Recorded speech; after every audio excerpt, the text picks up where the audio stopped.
Hey guys, this is Royce.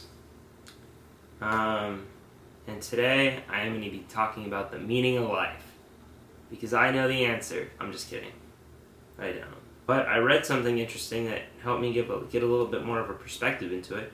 And that's what today's going to be. Today's going to be another book review. A couple weeks ago I reviewed Walden and Civil Disobedience. I've been on this path of trying to read more. Because I read a lot when I was a kid.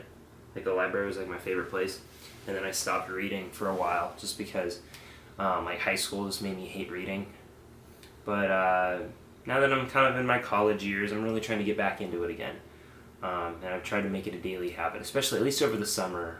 I don't have a goal of how many books I want to read because I don't want to speed through books. I don't think that's the best way because I want to absorb as much as I can without quality over quantity.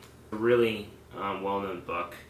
I didn't find out about this until a couple months ago, but it's called Man's Search for Meaning by Viktor Frankl, a Jewish psychologist. He has this really interesting book about, like I mentioned, the search for meaning and why it's so linked with the human condition. I bookmarked a lot of this. There's no way I'm going to be able to talk about all this without the video going too long. But basically, a little bit of a background. So Viktor Frankl was a psychologist. He essentially got put in 4 concentration camps during World War II, one of them being Auschwitz. Over that period of time, he began to write passages that would later turn into a book based on the experiences he had. And how that changed his life for the better, considering his circumstances. He ended up losing a lot. He lost his family, including his wife and his brother, and I think his parents. I'm not going to go through too much, but I kind of want to basically just kind of go over why I think it really is an essential book that I think everyone should read. Because I think there's a lot of truths in it that we can kind of grasp onto. So it's kind of divided up in a couple different sections. First one is about his actual experiences in camp. And in it, he details basically a lot of the events that happened his life in work camps, his near-death experiences, his times of hopelessness, and his times of optimism, and how it would fluctuate and how he would see the best and worst in humanity during his period of time. He ended up finding there was 3 main phases of psychological reaction that he found among prisoners in these camps. One was admission and shock. So the initial, just you're being pulled out of your life and being placed in a camp and you're just treated like an animal. And the shock value from that. The second is entrenchment in a camp routine and apathy, and he has a big section where he talks about that, where he says a lot of people after a while they became so desensitized to the violence and the inhumanity of it all that they kind of mentally shut off because it was too much to handle, and how prisoners either just stopped caring or stopped acknowledging, or they did their best to continue to stay positive during that time. And then the last one is the liberation and disillusionment. So for the people who were lucky enough to survive. But there's this portion that he talked, and I think it's my favorite portion of the whole book. And he talks about, this is when he's working in a camp and he's like doing like a manual labor task. And it's about him thinking about his wife. A thought transfixed me. For the first time in my life, I saw the truth as it is set into song by so many poets, proclaimed as the final wisdom by so many thinkers, the truth that love is the ultimate and highest goal to which man can aspire. Then I grasped the meaning of the greatest secret that human poetry and human thought and belief had to impart. The salvation of man is through love and in love.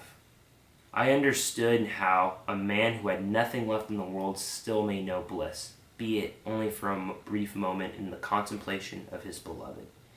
In a position of utter desolation, when man cannot express himself in positive action, when his only achievement consists in enduring his suffering in the right way, an honorable way. In such a position, man can, through loving contemplation of the image he carries of his beloved, achieve fulfillment. For the first time in my life, I was able to understand the meaning of the words, "The angels are lost in perpetual contemplation of an infinite glory." I think that's beautifully put. He basically says when you're at your wit's end and there's no hope, the only thing you can really do is grasp onto love, whatever that may be, whether it be a person or a place or a feeling. And that's what can give man reason to keep going. Nietzsche's words, "He who has a why to live for can bear with almost anyhow." So we need, as people, we need to have a reason, so that when the how question, like how do I do it? How do I do it?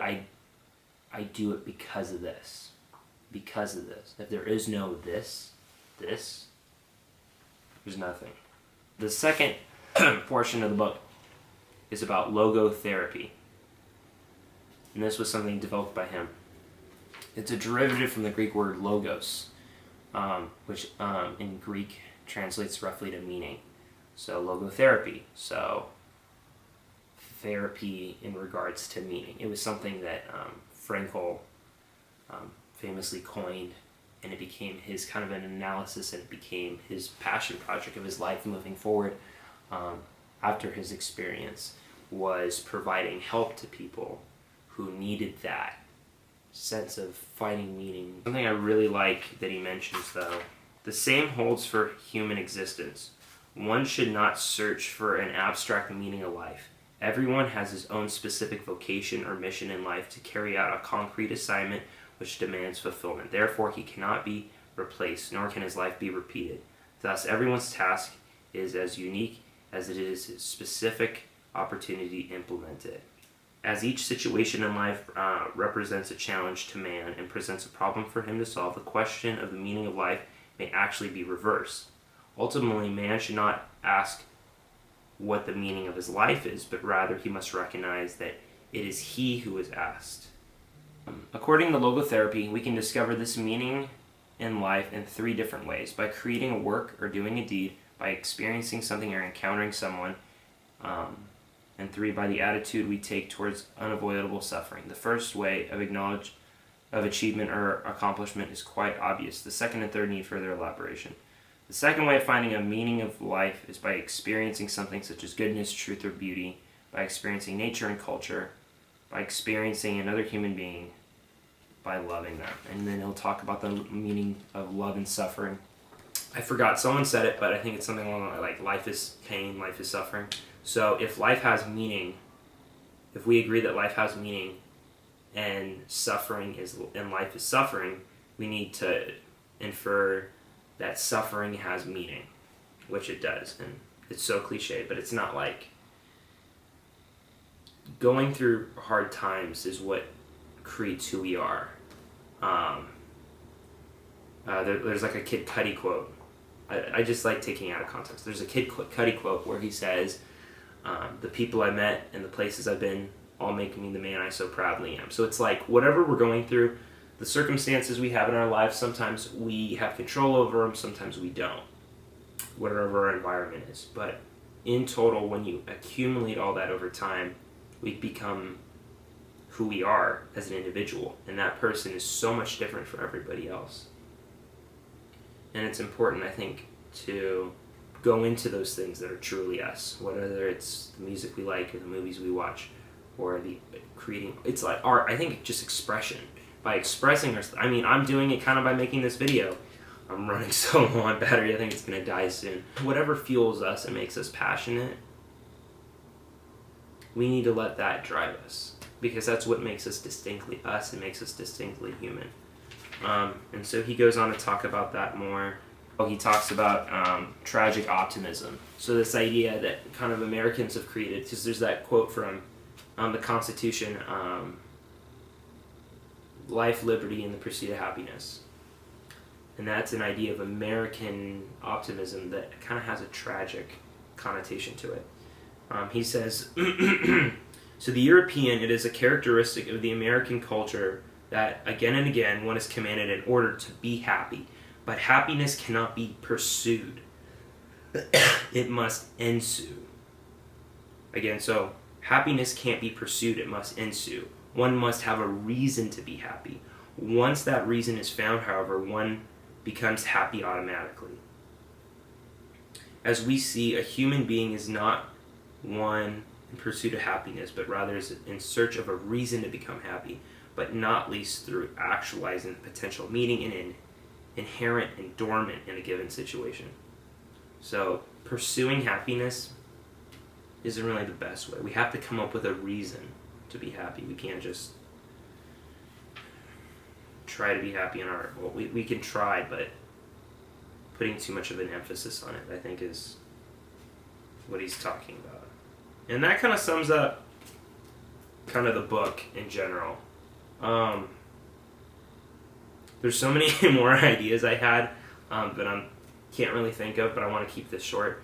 So, in closing, I think everyone should read this because it's about our search for meaning. And especially nowadays, I often feel lost. I don't really know what my purpose is.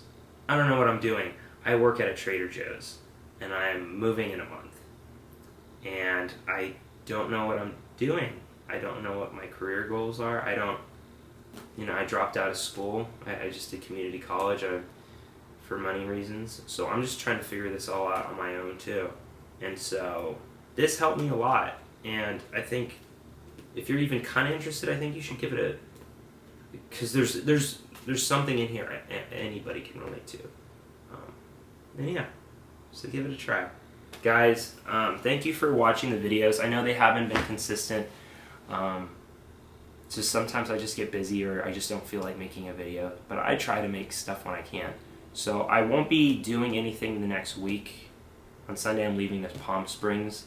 And then later on in that week I'm going to be going to Arizona to a concert. And I'll try recording that for you guys. So look forward to that in a little bit, I guess. But until then, guys, take care and thanks for watching.